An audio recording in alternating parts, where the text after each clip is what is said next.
morning of April 14th, 1912, had been a day of almost unnatural serenity. I'm Arthur Jenkins, a third-class passenger, and like most of the people crammed into the communal dining saloon, I was just looking for a new life across the ocean. We had a good, hearty breakfast, and the ship, the mighty Titanic, felt solid and dependable beneath us. Outside, the North Atlantic was uncharacteristically calm, almost flat, reflecting the clear sky like a mirror. It was beautiful, but unsettling, a peculiar stillness for such a vast expanse of water. The afternoon passed easily enough. I spent some time on the poop deck, our section at the stern, watching the churn of water in our wake. The scale of the ship was truly immense. You could feel the power of its engines, a steady, low hum vibrating through the deck plates. There was a quiet confidence among the passengers. Everyone talked about the Titanic being unsinkable, the pinnacle of engineering, a marvel that laughed at the ocean.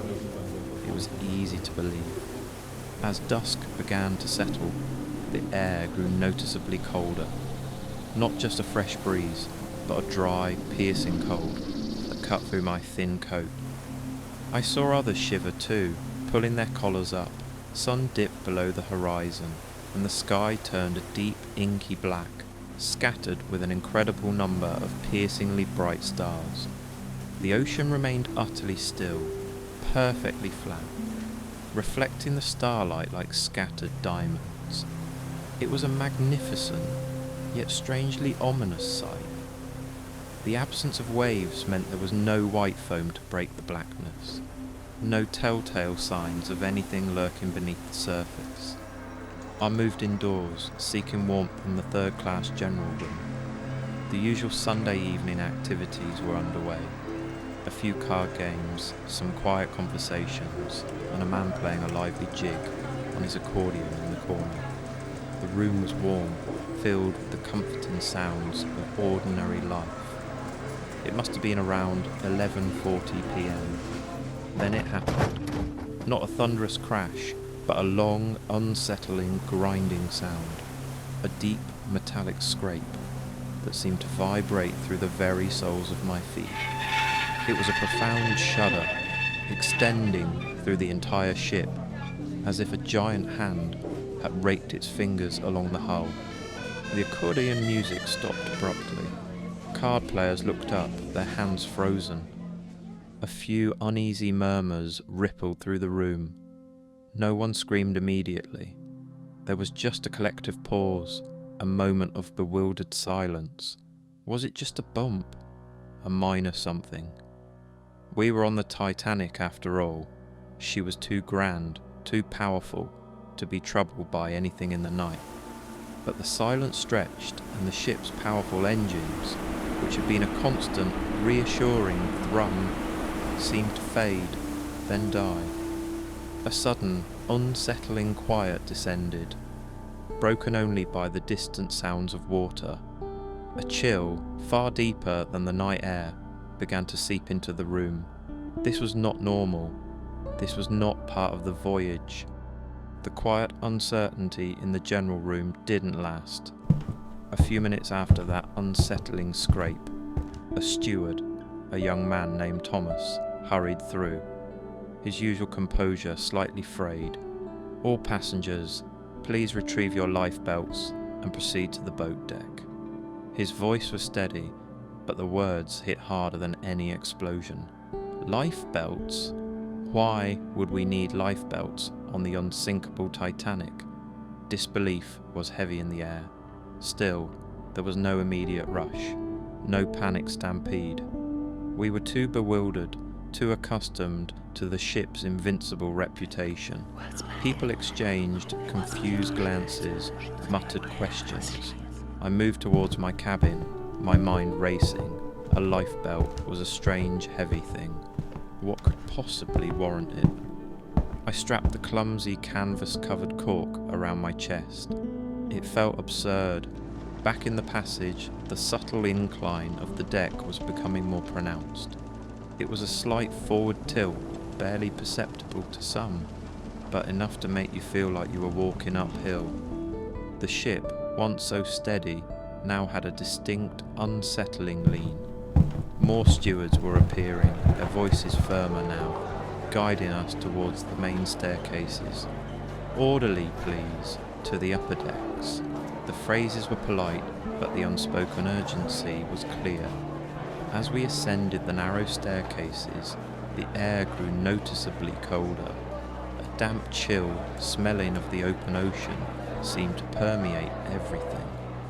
We were heading towards the boat deck, the highest open deck where the lifeboats were kept. When I finally emerged into the biting night air, the sight was both grim and surreal. The great gleaming lifeboats, previously tucked away, were now swung out on their davits, hanging precariously over the dark, flat water below. They looked terribly small against the vastness of the ship's hull. Officers in their formal uniforms stood by the boats, their faces grim, their voices issuing calm but firm commands. "Women and children first." This order cut through the rising murmur on deck like a knife. It was a rule known to all, but hearing it spoken aloud, seeing it enforced, truly solidified the impossible truth. This was not a drill. This was not a minor incident. This was an emergency. I watched, frozen, as the first few boats were loaded. The process was slow, agonizingly so. Families were being separated, mothers pulling their children into the tiny wooden shells, while fathers and husbands stood back, their faces masked of anguish and forced composure. There was desperate pleading from some, a few hushed arguments, but the officers held the lines. The ship's band, stationed near the forward funnel, began to play a tune, a soft, almost ethereal melody carried on the cold wind. It was an odd, almost dreamlike counterpoint to the growing tension. Below us, the sea remained flat, black, and utterly silent, a terrifying mirror reflecting the stars, offering no solace. The angle of the deck grew steeper, undeniable now. The subtle forward tilt had become a pronounced slope, making it difficult to keep one's footing. The electric lights, though still burning, seemed to dim, casting long, distorted shadows across the now crowded boat deck. A palpable shift in the atmosphere occurred. The controlled apprehension began to fray, replaced by a surge of raw, desperate fear. The words, "women and children first," were still shouted, but the increasing slant of the deck and the sheer number of remaining passengers created a terrifying bottleneck around the few remaining boats.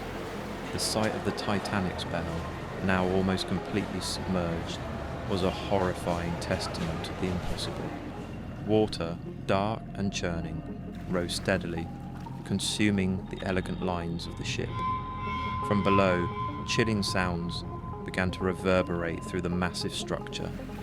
The deep, guttural groan of tearing metal, the shriek of overworked rivets, the violent gush of water pouring into the lower decks.